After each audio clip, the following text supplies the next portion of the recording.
So, black people. Yeah, okay. Not that part. Fuck you read today? I read the Bible when I Oh, woke up. there you go. I bought, when I was traveling, when I started really seeking out my relationship with God, I was in Thailand at the time, and I bought my first Bible out there. And then Ethan, he was living with me at the time, he literally bought another Bible too, but then he got deported. So he didn't get his Bible. Yeah, he didn't get his Bible anymore. So I had 2 Bibles. So I went from 2 Bibles to having 0 because I had to leave his behind when I went to go meet him in Europe because I couldn't fit both Bibles in my suitcase. And then when we went to where'd we go? We went to fucking Budapest. I lost my luggage. So I lost my Bible in my luggage. So now I have no Bible. So I'm using the app on my phone. It's just a really long way to tell you I read the Bible off the app on my phone this morning. I fuck with that. I fuck with that tangent, you know? Yeah, you know what I'm saying? Ethan caught a nice little deportation stray. A nice little deportation. Can't go back to that. I mean, he probably can. Nah, he can now. It was like a month, but He can now. he still hasn't been back since. But after that, I continued to read Rich Dad, Poor Dad. I started that like 4 days ago. Dude, I'm already like halfway done with that book. No, I'm better be done with the Dokuro. And we're moving on to another book. I think I'm gonna read that one that Andrew's always talking about. Which one? The No Longer Human one. Jelly's reading that right now. He is? Yeah, I was talking to him about it yesterday. I guess he picked it up in my house today. We went hiking. So there's 2 copies? Is there one here? Yes, I have it. Nigga, what? To be determined. I was about to say, there's 2 copies. Oh yeah, so we did some grounding today. He told me that it sucks all the 5G out of your system. Basically. Yeah. It's like a magnet. Like you know how when you put 2 magnets close together and they start to kind of repel toward, like, against each other? That's kind of how it is when you're grounding. You're like repelling all of those. What the fuck are they called? Something. You're repelling your cells away from all of that shit that's coming out of your phone, out of any of these electrical devices, the 5G towers. All of that shit seeps into your bloodstream, in your body, and that basically grounding separates your cells from all of that shit that's getting onto them. Okay, so we did that, set our circadian rhythm this morning. It was like 9 a.m. Walking encyclopedia. Woke up, come out here, sit in the sun, put our bare feet on the grass, have some coffee, reading. Great way to start your day. Some natural coffee to this shit. Natural. Not from a Keurig, not from a coffee machine. Not from Starbucks, nigga. French press. And Y'all need to get on the French press wave. Not only is it cheaper to buy coffee grounds and just make your own coffee, but it's more therapeutic. And again, you can actually see what you're putting into your body. Now, I'm not saying that the Keurig K-Pods are bad. Obviously, it's just coffee. But at the end of the day, you know, companies could still change what kind of beans they're using, and then eventually you'll start feeling different. You know, it's just good to always do everything yourself and kind of just like see how the process is. You know, don't be ignorant to new ideas. You know, it's always fun to try out new things. So I can't help but notice just one little thing. I feel like you might be missing something there. Yeah, it's broken, but can't really break it because I can't really throw it away because it's mug with my grandpa. He passed away almost 5 years ago. I like that mug. Yeah, so it's kind of just a test, and I wanted to keep it. You know, it's different. It's unique. I mean, it still has like the handle right here, so I'm still able to like 2 fingers. But yeah, I'm doing every morning. He puts, what do you put in your coffee? literally just a splash of milk and some caramel syrup. That's all I'd need for my coffee, just to give it a little extra thickness and a little extra flavor. That's it. So I try to do intermittent fasting every day, so I just go for some nice solid black coffee because no calories and I don't have to break my fast, but I still get the caffeine and the energy. So what did we eat last night? Fuck ton of chilies, fucking tortilla chips. Oh yeah, I had a couple chips last night. Oh, just a couple. Just a few. Just a couple. So that's probably around like midnight, so wouldn't be able to eat. Just exposing myself. So since I'm intermittent fasting, doing 16 hours, I'll eat, that's 6 p.m. That's a long time. Technically, intermittent fasting is anywhere from 13 to 16 hours, so I'll either eat anytime between 3 or 6. But anyways, these books, dude. Yeah. These books, bro. They're basically, well, shit, from what I'm getting from the Dokuro is basically just a lot of, like, just how to, like, keep balance in your life and being open to new ideas and, like, open to the world around you and not trying to stray off your path. You know, it's a big thing right now that I'm relating to, especially with this idea of addiction, you know, addiction and a lot of just like addictive tendencies that we all have, and especially that I have. And it's really helping me break down kind of like how I think inward and how I can move forward with dealing with those addictions. But in this, well, it was weird as fuck because in this precept, well, because you have to put it into perspective. It's you're reading the fucking the goddamn teachings of a dude from feudal Japan about he was a swordsman, you know? So a lot of the shit that he's talking about isn't really gonna make sense to you if you just take it at face value. Like the one precept that I was reading, I don't feel like getting the book, but it's basically saying don't hold on to any weapons that don't have purpose or value anymore.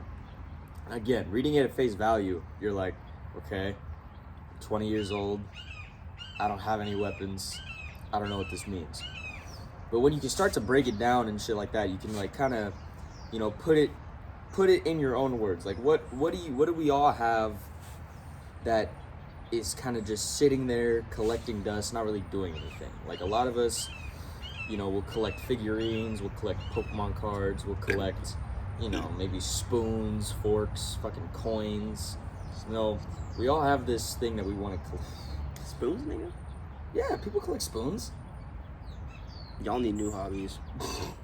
But pretty much just this idea that you can't clutter yourself with like you can't put clutter around you, because in turn your environment is who you are. So if you have a cluttered environment with a bunch of bullshit that isn't serving its purpose other than looking cool, You're gonna clutter your it's gonna start cluttering your mind, which then won't allow you to think deeper and think more objectively, and it kind of just keeps you narrow-minded and focused on only one goal.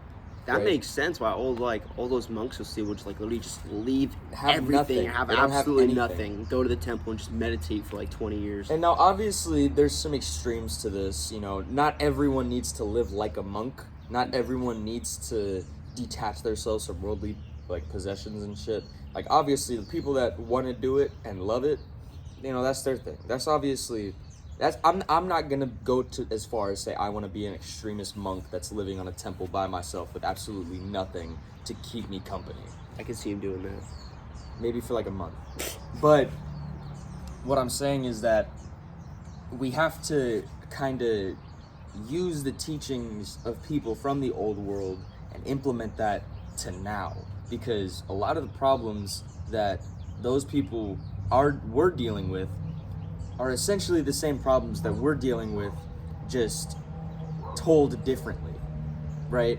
Like, you know, in the essence of when you have a disagreement with somebody, back then, you know, you would just be like, just take it outside then, motherfucker, and then they would fucking draw their katanas and fucking whoever died, and no one would have repercussions or go to jail. That's just how motherfuckers lived back then. So nowadays, when you think about like having a quarrel with someone, you know, if you have a problem with them, the best course of action obviously would be like if someone called you a slur or like said some bullshit to you, obviously you'd be like, what the fuck's up? And then like hit them back.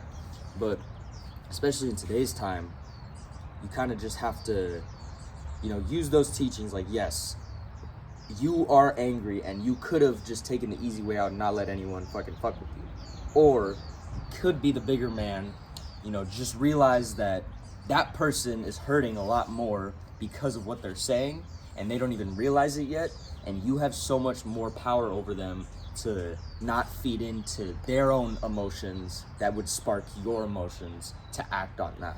You know, we're always acting on emotions and acting on like fast-paced thinking, like it's especially in today's age. Like everyone is always quick to go to the internet when they see some shit that they don't like and start talking shit about it, or, you know, saying this, that, and the other. Like the new Captain America movie that just came out a couple days ago. You seen that? I have not, but I've seen a bunch of people talking shit about it because it's a new Marvel movie. You know, Marvel fucking killed their reputation by putting out a bunch of schlop. But, you know, I'm not gonna think like that. I'm not gonna follow a crowd saying that the movie's gonna be shit just because it's gonna be shit. I trust Anthony Mackie. You know, he's a really good actor. They got Harrison Ford on that shit. Obviously, am I expecting it to be Endgame level? Absolutely not. But I'm gonna go into it with an objective, open mind and watch the movie for what it is, because that's how it should be. You shouldn't follow a crowd and only react solely based on your emotions, because if you're only acting based on your emotions, then you're not going to do anything with that, because you're constantly not able to critically think about the situation at hand and properly express a logical option to the situation. When you think like that, you become a slave to your emotions. If you can't control your emotions, if you can't 100%. handle That's a like good where way you're to say directing them, like you become a slave to your emotions. You just become a slave to yourself. Because like that simply just means you can't control your mind. When you can't control your mind, you let your mind control you. That's what's detrimental. That's what could completely fuck up your life. Yeah. I've said all the time, your mind can be your greatest asset, but it can also be your greatest enemy. Mm-hmm. And how that plays out comes down solely to you, and what you're prioritizing and what you're feeding your mind, what you're feeding your emotions. You have to have the mental strength and fortitude to stay true to yourself, stay true to what you actually need to do. And if you're letting your emotions conflict all of your judgment making, it's not going to go too well, because that's how animals live, bro. Animals literally just live based off instincts and emotions. They're hungry, they go out, hunt, they fucking eat. When they sleep, they go to sleep. Like human beings, the reason we're what's the word? What's the word that makes like the highest race? Dominant? Yeah, that. What makes us the dominant race is that we have fucking free will, bro. We have free will. We have the power to use our minds to do literally anything we want. As human beings, we have the power to create literally anything we want. But that sounds so crazy to so many people, because they would just never think to strive for something so big. But like, you can, and that's what separates us from animals. If we just fed into our emotions, if we just fed into our instincts, just be doing the same things day in and day out. That's why they call it the rat race, because you literally live like rats. Like, we are such social creatures that it comes to a point where, we have to think like logically and can't just like solely based on our emotions. And it kind of goes back to my saying that I keep saying, is that the universe is gonna reward us with our pain and punish us with our pleasures. And it's such a good quote that I really think I feel like I've heard that somewhere, but I genuinely don't know who said it. So if someone said this before, obviously all credit to them.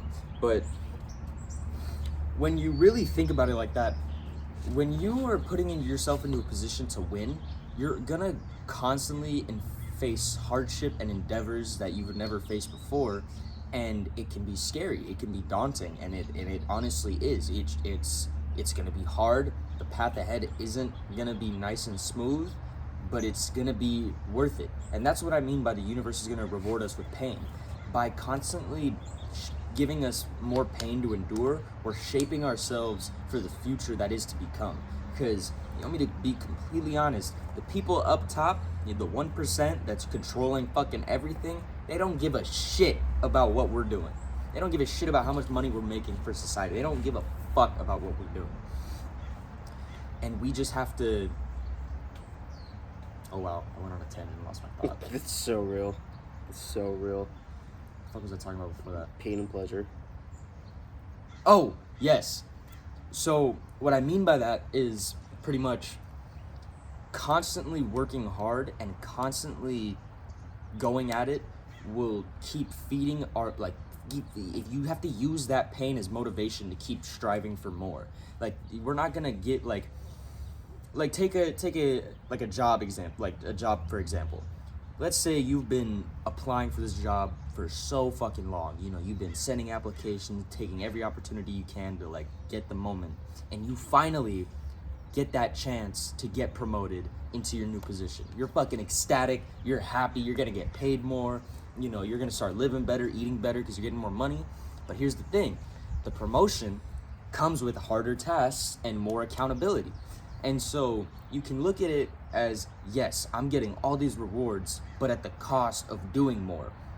And that's because the universe is, or in this instance, I'm gonna say this right now, I'm not the craziest, I don't have the craziest belief in religion. I do believe there's a higher power, but I haven't read enough of any texts in the Bible or any like a Quran or anything to know what truly is up there. That's why I say the universe, because it's a more broad term, and if you really resonate with it, you can kind of like use the universe as your term of God or this, that, and the other. But basically, it's gonna give us that new job position, and it's gonna be harder, but the universe is rewarding us because it's what we wanted, and we're gonna work for it. And if we don't work for it, then it's gonna take it away, and then we're gonna lose that. That's what I mean when the universe is gonna reward us with pain. On the other hand, punish us with our pleasures. It's always easy to pick up the bong, pick up the joint, fucking pick up a bottle of some beer, pour a shot of tequila, eat some mushroom. Like, all that shit is gonna be easy. It takes like 5 minutes, and then you're off in fantasy land for like 3 hours. Then what happens when you come down? You feel like shit, you don't want to do anything, you can't move, you're gonna throw up, you're gonna regret everything that you've done, and overall, it was gonna be a waste of a whole day. That's what I mean by the universe is gonna punish us with our pleasures, because it's always the easy way out to smoke, drink, or do drugs. That's always the easy way out. And it's going to be a test. It's going to be a testament to, 100%. it's going to be a true testament to if you actually want what you say you want. Because if you actually want to go out there and achieve what you say you're going to achieve, then you're going to put the pleasures to the side and willingly go do the hard work in order, because you know we're going to get out of it. But if you just go down the path of indulging in your pleasures 24/7, taking the easy route out, Doesn't do anything. it's not going to do shit for you. It's going to keep you in the same place. If so if anything, you really want it to make actually the change, brings you down further. exactly, it digs a hole for you deeper and deeper. It's getting harder and harder to get out of, and that's how it usually happens, because it's a shallow hole. Like, you'll be on flat surface one moment, and then you give in your pleasures, you sink like an inch, and you're like, okay, well, I can easily get out of this whole dude again. You sink, because once you get into that mindset of, oh, it's okay, I'll do this now and then I'll do this later, it snowballs so fucking fast, and before you know it, you lose your day gone, your week gone, and before you know it, you lost a whole month. Sometimes even you lose a whole year. It takes some people a whole year. It takes some people a whole few years to finally realize, okay, wow, I fucked up. I need to make a change. And it doesn't have to get to that point, but It never has to get to that. if you let it snowball that far, it can come a lot faster than you think. And obviously, I'm not saying that, we have to cut our vices immediately. We have to cut everything out immediately. Obviously, the hard drugs, I would actually say to cut out immediately, because the hard drugs is the hard stuff to get off. But, like, if you're smoking weed or just drinking nightly, I'm not going to tell someone what they should do with the free time that is given. I'm not going to be a hypocrite and say I'm the fucking messiah, like I've said before. But, I can acknowledge how much I was abusing my substances and how much advantage I was taking of it. And I can acknowledge that. And as long as you keep it in moderation and you keep in check with what you're doing, sometimes it's okay to succumb to your vices. Like, let's say you finished all your work, you got home from a long day of work, long day at school, you finished everything you needed to do, and now it's 9 p.m. and you're laying down in your bed. Fuck it, go for it. Light the bowl. It's all about moderation, and it's all about accountability.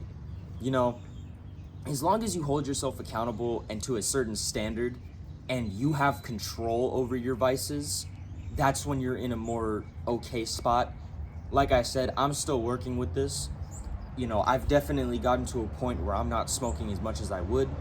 Like, before, I'd fucking wake up, fucking get some coffee, smack a bowl at 10. Then around like 2, I'd smack another bowl. And then around like 3:30, I'd probably smack another bowl. That's like almost 1.5 grams of weed I smoked within like 4 hours. It didn't do shit for me, because I would constantly just be in my bed scrolling or be on my chair playing a video game, for 4 hours before I had to go to work, and next thing you know, I feel like shit and I don't even want to go to work. I still smoke. I maybe smoke at like 2 p.m. maybe if I really feel like it, but the past couple of days I haven't been smoking until I got home. And it's really crazy to see how much just moderating what you do can change like how you feel in your lifestyle. Like, nowadays I never smoke before 12 p.m. just because I know what it's going to do to my body, and I know that if I smoke before 12, I'm just not going to get anything done. That's why I do everything in the morning. I get a nice good morning start, jumpstart my day, get some food in my system, work out a little bit, and it feels great. It feels fucking amazing. Thanks to him. Real. You need to set the tone for your day, bro. There's a saying that helped me a lot when I kind of got into this space. It's that in order to win the day, you need to win your morning. Once you win your morning, that sets you on course for winning the day. And winning your morning literally just looks like the simplest stuff. Doing something a little difficult, doing something you don't really want to do, and doing something that's just overall beneficial to you, your health, and the rest of your day. So that literally means something as simple as, like, super simple, waking up before fucking 10 a.m., making your bed, brushing your teeth, and just going on a walk outside, or at least just getting sunlight in your eyes like 5 minutes after Just you wake something up. small, like Like that'll win your day, bro. That's You don't gotta enough. be on the David Goggins morning routine where you wake up at 4 a.m., eat 3 raw eggs, go for a 12-mile run, come back, do a cold plunge, into a fucking cold shower, into a 50-minute sauna session, then you come back out here, do like another 40-minute plank. Like, you don't gotta do that shit, obviously. Also, something very important to note about that, David Goggins' whole philosophy for how hard he works, he's not doing that to get a crazy physique. He's not doing that to have the best health in the world. He is literally just doing that to strengthen his mind and his discipline. It's all just a mental game for him. Like, really think about that shit. You want to run like 20 plus miles on broken feet? How would that be beneficial for your health whatsoever? It's not. It's because it's hard as fuck. And when he can complete that, once he did complete that, he proved to himself that he can do it, and his mind's he only has limits that his mind sets. He can realistically do whatever he puts his mind to. That's his whole philosophy on that. And that's like, not that extreme. That's kind of like what we're saying here. It's about building that mental game. It's about building that discipline and that mental fortitude early in the morning and setting the tone for your day, your week, your month, your year. Just know where you're going and know what you have to do in order to kind of place those building blocks throughout your day in order to get there. That was Loki spitting. You spat right there. Spat right there, nigga. That's some bars. Oh, God. That's some bars. So basically, to wrap this up, we're kind of trying to say for this morning discussion, we didn't really have a direction to go. We kind of just turned on the camera and just started going. But honestly, what were you saying? I was gonna say, like, we're both like kind of starting our YouTube channels right now. Like, I know you just started this one. I started mine like a year ago, but I just started posting on it again. We're trying to do very raw style content. We want to show you that the discussions we have are real as fuck. Like, everything that we do isn't fabricated. Like, we're not farming for clicks. Yeah, we just trying to send a message to people that can resonate with the words that we're saying. And if you got anything you want to say, drop a comment. We'd love to expand our discussion topics. We'd love to talk about more things. If you got some, maybe that we could do more research into, I'm definitely, as this channel progresses, I hope I can start to put more content on here that's better structured, more talked about topics that aren't really discussed, and hopefully just overall send a message that's more cohesive and clear as I keep getting better at this. So thank you and bear with me. Go to his channel. What is it, Zack Jordan? Yes. Zack Jordan for fitness, coaching, and inspirational content. On my channel over there, bro, I'm same way. I'm just making some raw style content. I'm still in the middle of figuring out, how I want to style it all, but overall, it's trying to build a connection with you guys. Anyone in my audience who feels like they want to take the time out of their day to watch me, just see what I'm like. Just want you guys to know me, my actual personality. Not just like farming for clicks, not some bullshit. Overall, we just want you to see like a couple idiots, Dudes being bros. We can talk about philosophy shit. Bros being dudes. Dudes being bros. That's some real shit. That's literally all we are. We're just dudes being bros. If you want to feel like you're sitting in the back of a classroom just listening to like autistic kids yap at each other, just watch our videos, bro. Yeah, bro. Watch that shit, bro. We got a new hiking brain rot video on his channel. That shit is Watch funny. that shit. Watch that shit is shit. funny That as shit is hell. fucking hilarious. Only 6 minutes of your time. 6 minutes, and that shit is crazy funny. Thank you. More to come. More to come.